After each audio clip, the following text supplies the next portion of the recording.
Buckle up. The Insurance Dudes Was gonna be this way. Baby Beluga. Welcome to episode 5 of the Insurance Dudes podcast. I'm Craig Pretzinger, and in this week's episode, Jason Feltman and I continue to talk about the ups and downs of agency ownership, what one bad staffer can do to your culture, and we start to talk a little bit about some ALR. How's that get you? Are you pretty stoked? It moves us, that's for sure. This is Insurance Dudes, and we are pumped. Buckle up. It's the Insurance Dudes podcast. Like, it's amazing how long it can take to even catch some of the mistakes. Right. And then what that does to retention. And now, like, we finally worked out of it. I mean, my retention, and I have a fairly good sized book. My retention is up 2% over last year. I mean, that's significant. That's awesome. Yeah. You know, and it's not, I have less staff, but I have a solid staff, right? I've had as many as 12. I had 12 with 6 telemarketers. And so 18, we had 6 telemarketers at night, and then the 12 LSPs. And that's like you know, I mean, that was insane, right? Yeah. Trying to manage that. That involved a lot of drinking to be able to manage that. But it was easier for people to hide, right? So somebody could produce 8,000 and well, they're doing something. Like here, you know, when there's 3 producers, everybody's got to do their 30. Right. If they don't do their 30, everybody knows that they didn't do their 30,000. Yep. Yeah. And then there's a talk. Then it's about activity. Then it's, you know, and so that's another thing is introducing that accountability was significant. And there was a long time where that, for me, it didn't click, and I didn't like to do it because I didn't realize how effective it is. And now it's my favorite part of the week. So every Thursday, it's 15 minutes with each staff, even the CSRs, to go over their numbers. Like, so Debbie's is my lead CSR. Like, she doesn't have any sales goals per se, but we go over how many, you know, what is your goal for Google reviews this week? How many did you get? What is your goal for ALR? How many apps did you get submitted? So everybody does have to have 3 ALR apps submitted. So whether Cool. it's, you know, some kind of financial that gets submitted, or an IPS that gets submitted, an app taken. So it doesn't have to sell. It just has to be inked. And Nice. that's been a significant change in that process, because we've done, and I've had the same EFS for 8 years now. So we've tried everything. And we've tried by referrals. We've tried paying for referrals. We've tried all this stuff. The thing that has been the most effective and got us the most results has been, you have to get 3 apps submitted or you get 0 bonus. That's awesome. What kind of bonus? Is it a monthly or Monthly. yearly? Monthly. That's awesome. So, but that's everybody. So even the producers, they're like, you know, kicking and screaming. I said, it is what it is. If the office doesn't get it, Allstate hacks off 10%. And that's the mortgage, right? Yep. So sorry, it is what it is. Blame it on Allstate. So, and tell me about how that started and how you implemented it and how did you get it to work? Because obviously it's working. How many did you submit last year? Last year it was really weird because last year flipped from where we had a ton of IPS to a lot more production credit. We did a lot of mutual funds and VAs last year. And so now, and then the ones that I had to get rid of weren't producing ALR results. So it was Gotcha. a lot of these guys that I have now were able to follow some of the processes. I know you've heard of the Build-A-Wall. Yep. You've seen that. Yep. Spoiler alert, there is a secret a web-based Build-A-Wall that is basically available. But and we're going to do another thing about that. But that implementing that and having the requirements. So what I did was I listened to my team. right? Some people in some offices, like saying, here's a form, use this. It has all the stuff. They may say, no way, right? Like, Yeah.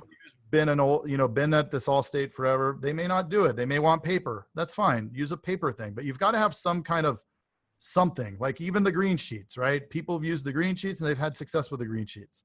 For me, it's a little old school. And I like having the form because it's live. I have the data. We're able to go back to the data. We don't lose the papers. Right. But so requiring that they do that, and that their comp is tied to, if they don't get them, they get no bonus. And nobody that works for me can afford to not make bonus. Yeah. So we created a pay structure. I said, look, there has to be incentive for you to hit bonus, and there has to be a penalty if you don't do this thing that we have to have as an agency. Like, this agency won't be here if we don't get the ALR. Right. It's a fact, right? And that's the same for everybody. Like, it's remarkable how many agents are at 9% right now, and all they got to do is tweak a little tiny bit of process. I mean, I'd just be writing basic terms all day, because that's another thing. You can write tons of basic terms. We've begun. We, like, in December, that's when we started ramping up IPS again. Mhm. December we did 10 IPS. Nice. And it was 6 of them were basic terms, but they're so simple. Right. You're just on the phone with them. Hey, Would you say they're basic? I'd say they're pretty basic. Definitely. We're going to stop here, have a quick 30-second break. We will be right back. Hi, my name is Myra. I'm an agency owner here in San Antonio, Texas. I opened up a scratch agency in 2018. So we were falling behind, and I just knew something had to change. So I hired Agency Vault for a private coaching session with my team. The biggest takeaway was having a specific framework for selling. We've been able to increase our sales by 40%. So I highly recommend Agency Vault and working with them to incorporate this framework into your agency. Thank you, Myra. And now, back to the show. That's awesome, man. That's good to hear, because I think a lot of people don't believe that can happen. So, I mean, how many staff do you have? 5. 5, and all 5 of them are pretty much hitting their 3 apps a month. We introduced this in December, and I did a kind of a slow rollout because I knew that I'd get pushback. And in my old age, I'm becoming more patient and realizing you can't just jump in the speedboat and go at 200 miles an hour. Like, you have to slowly ramp up, right? And so it's December. Hey, we're going to test this, and you guys have to do it, but I'm not going to pull your bonus away.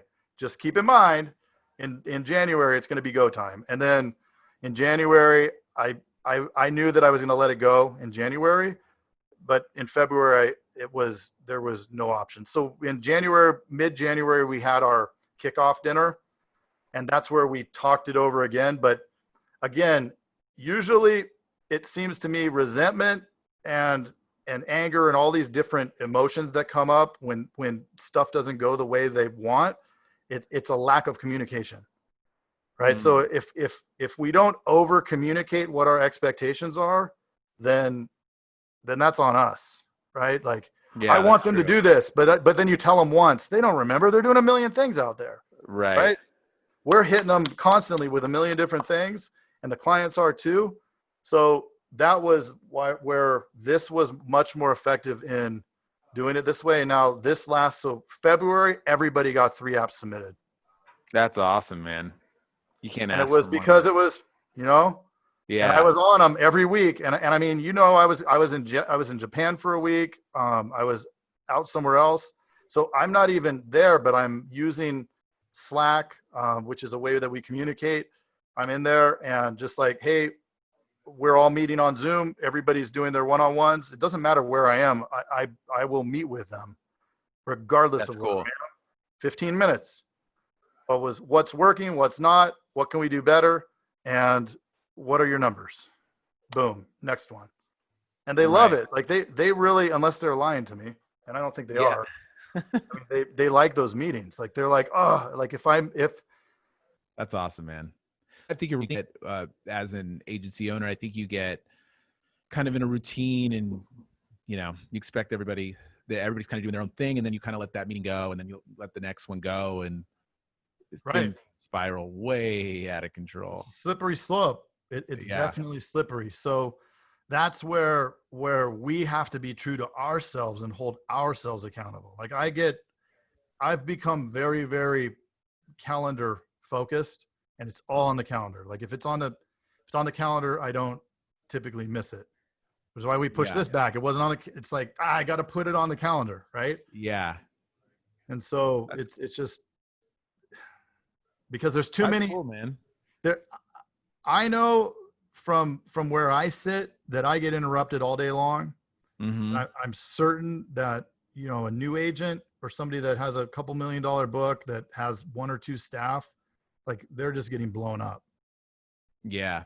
And so if you don't have tight processes, you don't understand how to prioritize, because that was me. I couldn't prioritize. I was like trying to answer every text, email, and call all at the same time as they're coming in.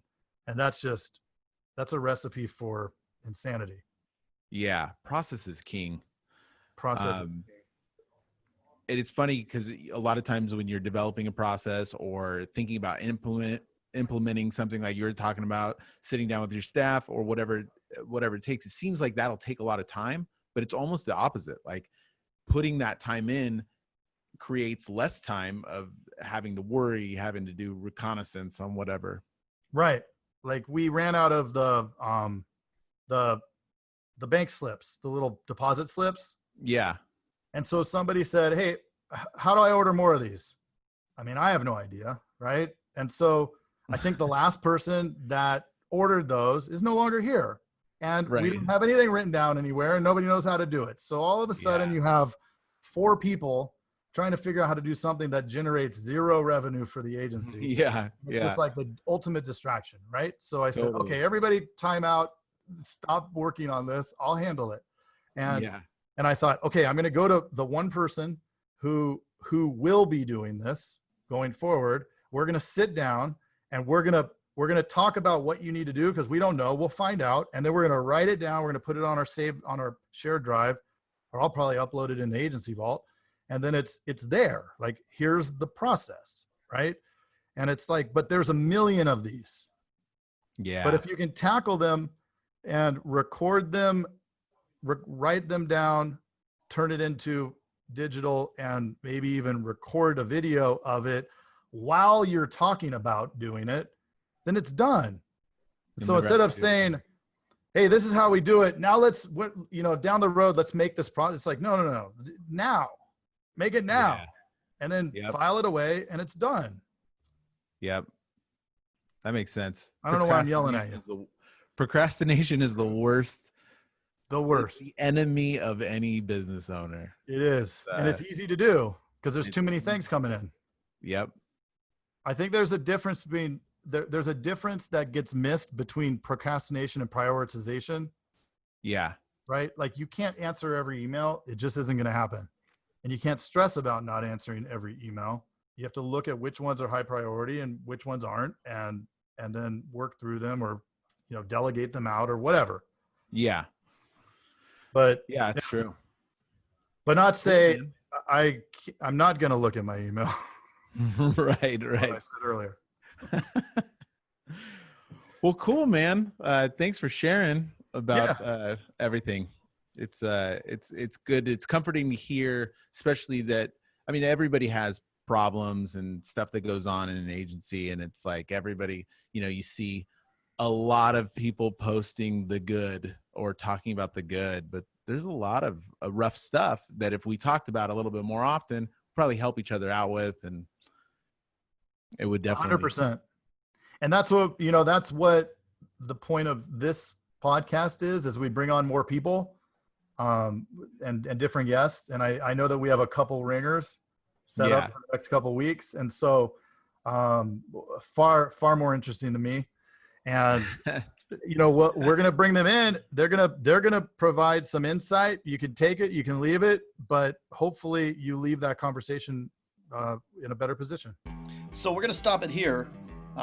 This is Craig Pretzinger, back with you. We're going to stop it here. We did get through about another hour and a half of chatting. The roles flipped. We ended up actually interviewing Jason a little bit, and we're going to get to that in the next couple weeks.